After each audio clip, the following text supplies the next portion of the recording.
Church, I'm excited to be here today with you, gathered in this place online, gathered in this place here on our St. Charles campus to celebrate that Jesus Christ is alive. We get to tell the world that today, right, church? Hopefully you're going to spend some time reading through the scriptures on your own, maybe spend some time also eating Easter candy as well. After all, isn't that what Easter's about? Easter candy. I just discovered Reese's chocolate that's white chocolate with peanut butter in it, and I thought Easter couldn't get better than the resurrection of Jesus, but it just did.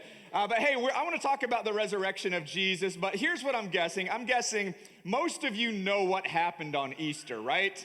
Does anybody in the world really not know what happened on Easter? Here's what I want you to do. Turn to the person next to you and let them know what happened on Good Friday and then what happened on Easter Sunday morning. Okay, turn to them just to let them know. I want to make sure we're all on the same page. We're all on the same page? All right. Anybody next to you say Good Friday, Jesus died on the cross? Anybody want to give your partner a good grade on that one? All right. How about anybody next to you say on Easter Sunday, bunny laid an egg? Is that anybody that's older than 5 years old, maybe? Is that? No, we all know what we celebrate on Easter Sunday, right? We know what happened on Easter. We know that Jesus died on the cross on Good Friday. He was put into a tomb, and then on Easter Sunday, Jesus rose again, right? Jesus Christ is alive. He is risen. He is risen indeed, right? But I think most of the world understands that, whether or not they believe in Jesus. I think they understand that part of it. The world knows what happened. I'm just not sure that a lot of people in our world know why it happened. Why did Jesus rise from the dead?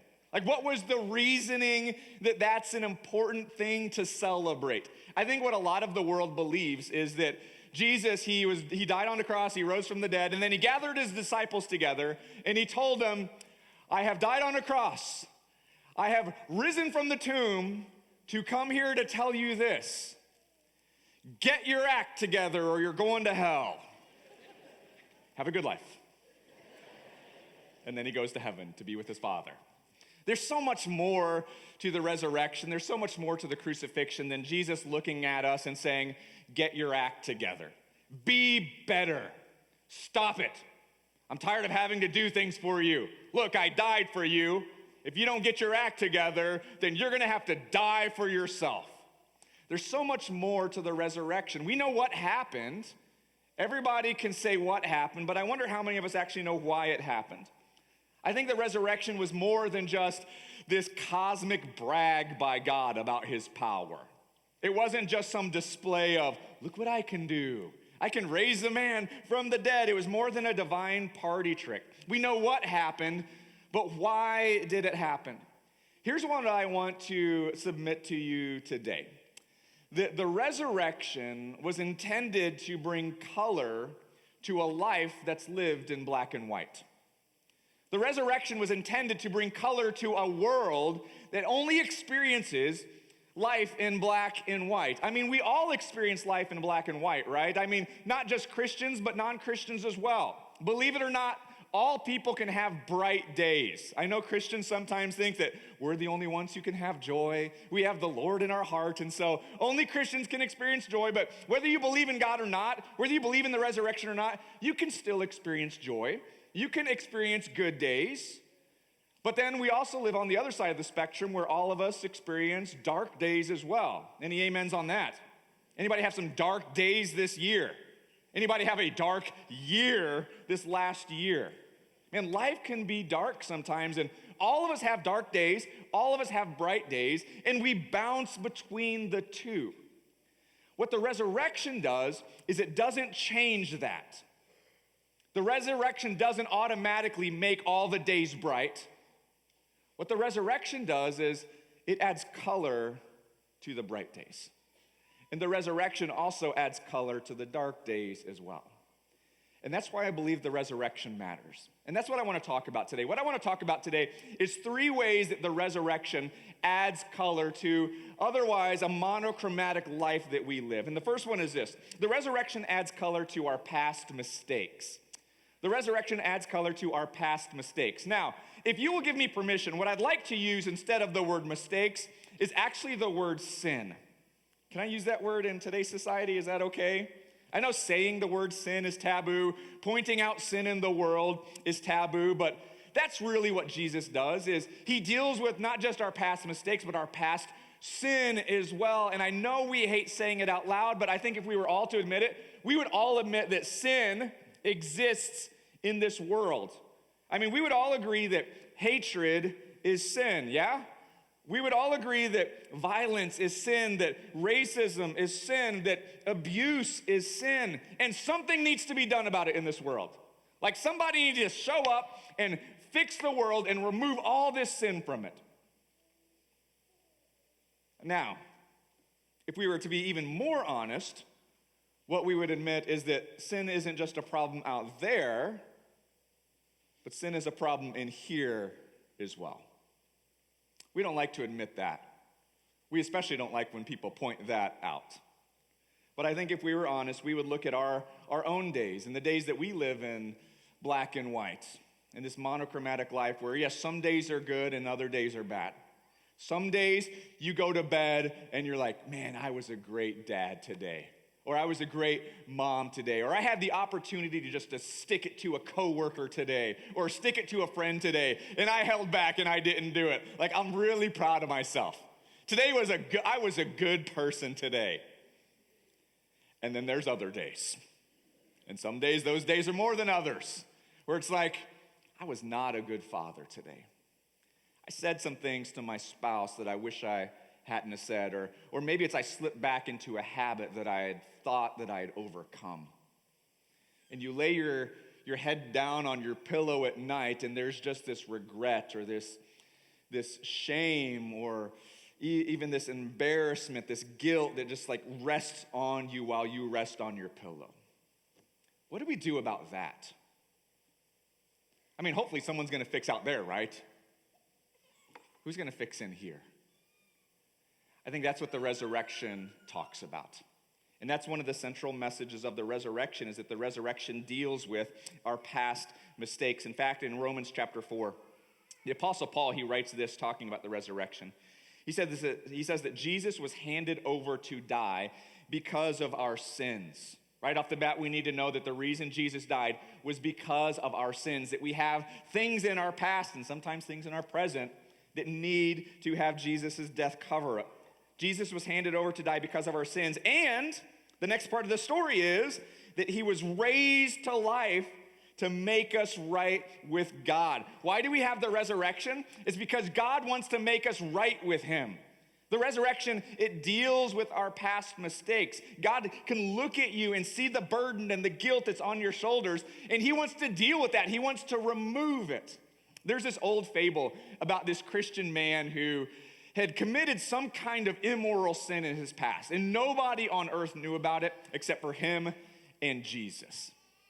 And as he's living his life, he can't get past this burden and this guilt that's on him. And one day he comes across this eccentric woman who claims that she has these visions of Jesus and that she talks to Jesus and Jesus talks back to her. And this man hears about it and he doesn't believe her. And so he says, I want to test your claim. Here's what I want you to do. The next time you have a conversation with Jesus, ask him what sin I committed in my past. And let's see what he tells you. A few days later, the man comes back to the woman and he asks, so were you able to have a conversation with Jesus? She said, yeah. Well, did you ask him what sin I had committed in my past? She said, yeah. Nervously, he asks, well, what did he say? She said, well, Jesus said he forgot. And I think one of the things that we need to know, and one of the reasons we celebrate the resurrection, is because the resurrection is how Jesus deals with our past and how he deals with our sin, that he died on the cross, he goes down into the grave, and when he rises up, he leaves your sin in there. And he not only forgives it, but he forgets it as well. And Jesus leaves the past in the past. The resurrection proves that God is a great forgiver, but also that he's a great forgetter as well. And that's a color that the resurrection brings to our past. But the resurrection doesn't just add color to our past, it adds color to today's purpose as well. The resurrection adds color to today. Now, I used to think that the resurrection, the central message of the resurrection, was a message of destination. That Jesus rose from the dead so that we could go somewhere. And a lot of people still live their faith that way. They say, well, Jesus rose from the dead, and what that means is someday we're gonna rise from the dead, and someday we're gonna get to go someplace. We're gonna get to go to heaven.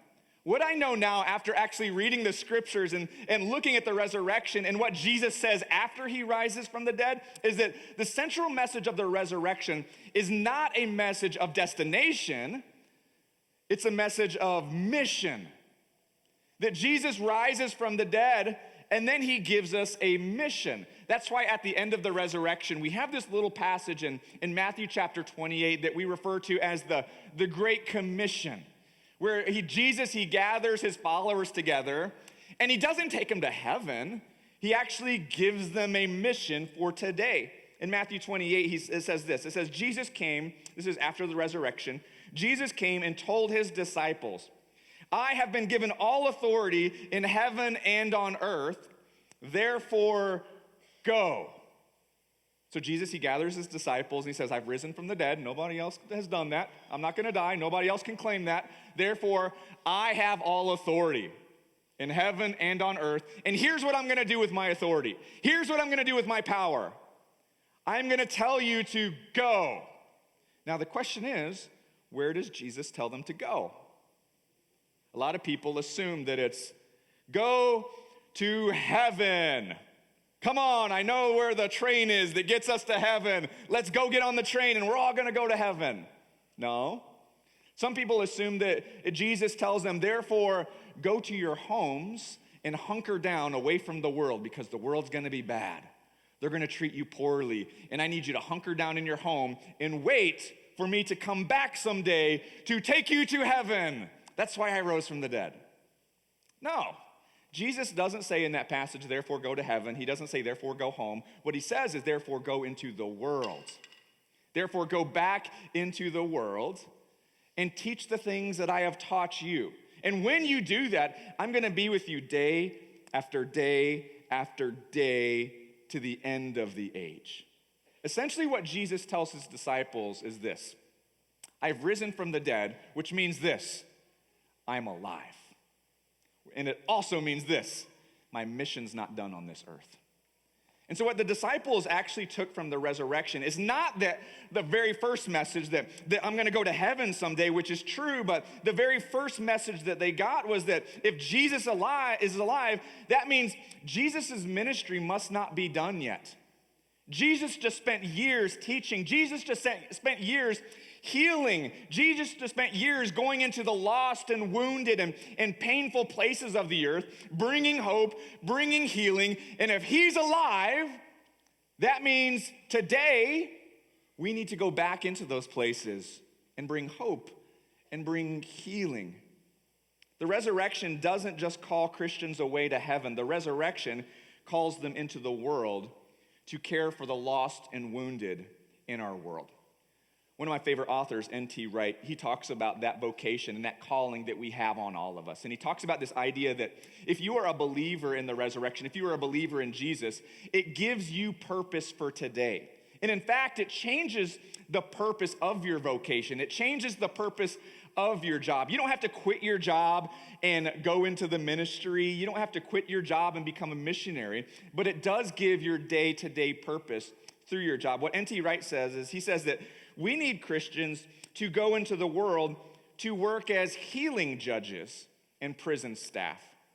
We need Christians to work not just as teachers, but healing teachers and administrators, as healing shopkeepers and bankers, as healing musicians and artists, as healing writers and scientists, as healing diplomats and politicians. We need people who will hold on to Christ with one hand and reach out the other with wit and skill and cheerfulness and compassion and sorrow and tenderness to the places where our world is in pain today. We need people who will use all of their God-given skills to analyze where things have gone wrong in this world And then to step into the places of pain, to hold over their wounds, the only medicine which will really heal, which is the love of Christ through your smile and mine, through your tears and mine, through your patience and mine, through your frustration and mine, through your joy and mine. We know what happened on Easter Sunday, but do we know why it happened? The reason the resurrection matters is because if Jesus is alive, then his mission continues. And it matters because if there are still lost and wounded people in our world, and there are, then this world, our city, needs the healing hand of Jesus. And that gives us purpose for today, to be the healing hand of Jesus in this world. The resurrection adds color to today. The resurrection adds color to past mistakes, to today's purpose, but the resurrection also does give us hope for tomorrow. The resurrection gives us a hope for tomorrow. Now, I don't know if you've asked this question like I have. I don't know if you have watched the news lately and have asked this question. This is the question that keeps coming into my mind. Will anything ever get better? Will anything ever get better? It seems like we move from one thing to the next, to the next, to the next. And I thought, isn't society supposed to be evolving into this utopian society where we all get along and everything's great and the government fixes everything and there's no more bad things that happen? Haven't we passed enough laws where that should be the case by now? And I keep turning on the news again and there's a new thing. Or, an old thing that has now come back into today's thing. I turn on the news and I'm like, aren't we done with wars yet? And there's still so much pain today. And I think the reason the resurrection matters is because it gives us hope for tomorrow. It gives us hope that one day everything will be made new. And that's a color that the resurrection brings that I don't know that anything else brings. I don't know, as much as I love humanity, I don't know that hope is going to come from us. I don't know that it's going to come from politics or science or business or democracy or capitalism. I don't think you put all those things together and then the world becomes an amazing place. But when I look at the resurrection, I hold on to this hope that one day all wrongs will be righted. That one day pain and sorrow will cease, that one day wounds will be healed, that one day the only death that we will experience is the death of death itself. In the book of Acts chapter 3, there's a guy named Peter. He preaches the very first sermon after Jesus rises from the dead. Jesus rises from the dead, and then he ascends to heaven, and then the disciples, his followers, gather together to talk about what it means. And Peter, one of the things that he emphasizes is that the resurrection brings hope for tomorrow, that the resurrection adds color to the future. And he says this in Acts chapter 3, verse 21. He says, Jesus must remain in heaven until the time for the final restoration of all things, just as God had promised long ago through his holy prophets. That there's a day coming where Jesus will come back. And when he comes back, he's going to restore all things. The resurrection isn't just a message that Jesus has risen from the dead. The message of the resurrection is that there's hope for today, that we need to keep working because we have this belief that someday our work will come to a full fruition, that tomorrow hope will come and there will be a restoration, not just of Jesus' body, but a restoration of all things. You know, one of the metaphors that I think of when I think about this is actually a story. It's a movie. I didn't read the books, let's be honest. The Lord of the Rings movies. Books are way too long. But in the Lord of the Rings movies, I love how it ends. You know, they've just had this great battle, and there's this battle for the ring to destroy the ring. In the process, my favorite character, Samwise Gamgee, he gets injured in it, and he's knocked unconscious, and the last thing Samwise knew was that his friend, the wizard Gandalf, had died. And it was a tragic death, and it brought sorrow, but Samwise, at the end of this movie, he's laying at home, injured, unconscious, and then he hears this voice calling him back to consciousness. And this is what it says. The voice says, "Well, Master Samwise, How do you feel? Sam lay back and stared with an open mouth, and for a moment he was between bewilderment and great joy. He couldn't answer. At last he gasped, "Gandalf? I thought you were dead, but then I thought I was dead myself. Is everything sad going to come untrue?" I love that statement.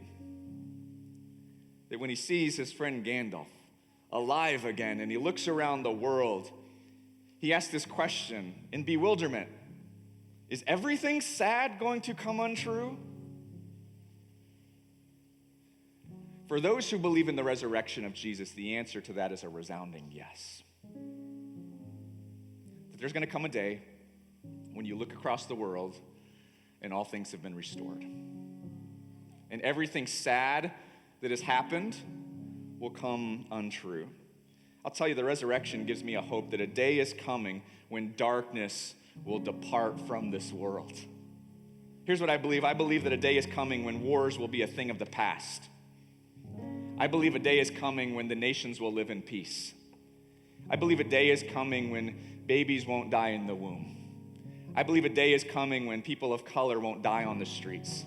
I believe a day is coming where cancer and COVID and depression and anxiety are long lost memories in the histories and the annals of the earth. I believe that a day is coming when death itself will be defeated and life will rule the day. And that's a hope that I have, and I know it's a hope that many of you have as well, but the sad truth is, and the sad part of looking at our world is that I don't know that the world has that hope. For the world, they live in black and white. That some days are bright, other days are dark, and a day is coming when everything will go dark. And that's the end. And we just live our lives trying to collect as many bright days as possible, only to close our eyes one day to eternal darkness. What the resurrection gives me is that there's a hope that darkness will depart and all we will have is color. And I think it's through the resurrection that you see that, and it's only through the resurrection that I think you can see that. And if I had an ability to just bring that view of the world to the world, I would. I wish the world could see itself and see history and see the present day and see the future like we who believe in the resurrection see it, because we see it through a different lens. We see it through color lens, and it brings so much more beauty to the world. It brings color to the dark days, and it makes some of the dark days more bearable because of the resurrection. It brings so much more color to the bright days as well. Have you ever gone through YouTube and watched those videos of people who are colorblind getting the Nikomas glasses? Have you ever seen those? Man, they're emotional. Like, I'll watch them, and sometimes it's these grown men in their like 70s and 80s who, for their entire life, they've seen the world through muted tones and colors. And then a loved one gets them these glasses. They put the glasses on, and in an instant, the entire world changes. In an instant, they see the world the way it was meant to be seen all along for the very first time. And it's like, man, such a beautiful image. Can you imagine that? One day, seeing things in black and white, and the next day, seeing things in color. Here's a little peek into one story of a bride who gets her groom these colored glasses, and he gets to see the world the way it was intended to be seen. Got these for you. Are they glasses? Yeah. You're kidding. The colorblind ones.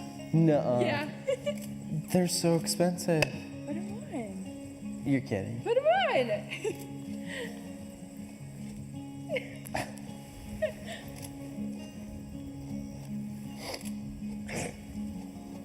Are you serious? You guys can see this every day? I don't know if you guys understand, but I didn't know. Does the grass look green? Yeah. This is unreal. Stop making me cry. But it's color like nobody understands how. I'll have to relearn my colors with the glasses. Yeah, what color you actually think? This is violet or purple. This is blue. I'm gonna say this is rose red or pink. Pinky. White and violet on the ends. Oh, nice. Yeah. You like? I can see colors.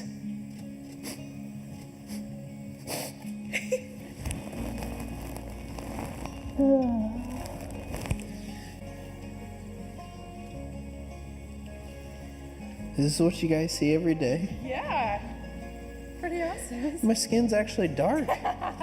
You're not pale. You're kind of tan. We won't lift my pant leg up. Don't I touch it The sky. though? Pretty blue.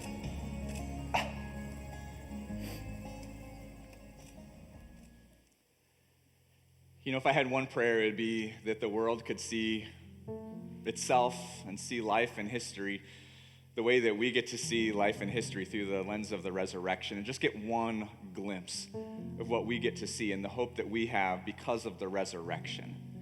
And I believe if we can give the world that kind of glimpse, that kind of hope, if we can bring that kind of healing into a lost and wounded world, I think it'll change. I think it'll change everything. I wish we could just stand before them and say, this is what we see every single day. And through Jesus Christ and belief in him and an understanding of the resurrection, you can see it as well.